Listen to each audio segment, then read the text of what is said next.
ತುಮಕೂರು ಮಹಾನಗರ ಪಾಲಿಕೆಗೆ ವರ್ಷದ ಅರ್ಧದಷ್ಟು ತೆರಿಗೆ ಹರಿದು ಬಂದಿದೆ.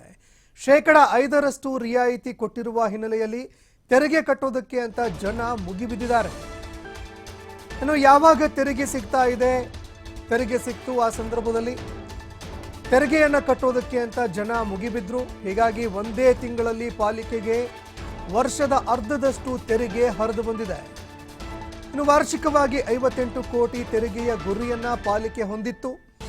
ಏಪ್ರಿಲ್ 1ರಿಂದ 30ರವರೆಗೆ ಒಟ್ಟು 29.34 ಕೋಟಿ ತೆರಿಗೆ ಸಂಗ್ರಹ ಆಗಿದೆ. ಇನ್ನು ಆರ್ಥಿಕ ವರ್ಷದ ಆರಂಭದಲ್ಲೇ ಅರ್ಧದಷ್ಟು ತೆರಿಗೆ ವಸೂಲಿಯಾಗಿದೆ.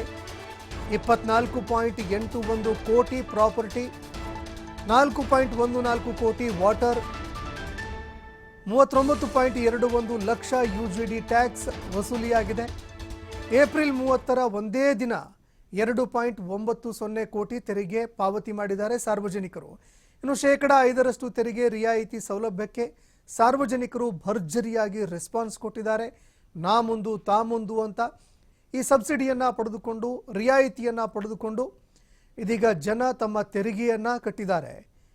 ಇನ್ನು ಅದೇ ರೀತಿಯಾಗಿ ದೃಶ್ಯಾವಳಿಯಲ್ಲಿ ಕೂಡ ನೀವು ನೋಡ್ತಾ ಇದ್ದೀರಿ, ಸರಿಸುಮಾರು 1 ವರ್ಷದ ತೆರಿಗೆ ಏನು ಬರ್ತಾ ಇತ್ತು ಅದು ಕೇವಲ 1 ತಿಂಗಳಲ್ಲಿ ಅದರ 50%ನಷ್ಟು ತೆರಿಗೆ ಜನ ಕಟ್ಟಿದ್ದಾರೆ. 5% ರಿಯಾಯಿತಿ ಕೊಡ್ತಾ ಇದ್ದಂತೆ ಜನ ಸಾಲು ಸಾಲಾಗಿ ಸರತಿ ಸಾಲಲ್ಲಿ ನಿಂತು ನಾ ಮುಂದು ತಾ ಮುಂದು ಅಂತ ತೆರಿಗೆ ಕಟ್ಟಿದ್ದಾರೆ.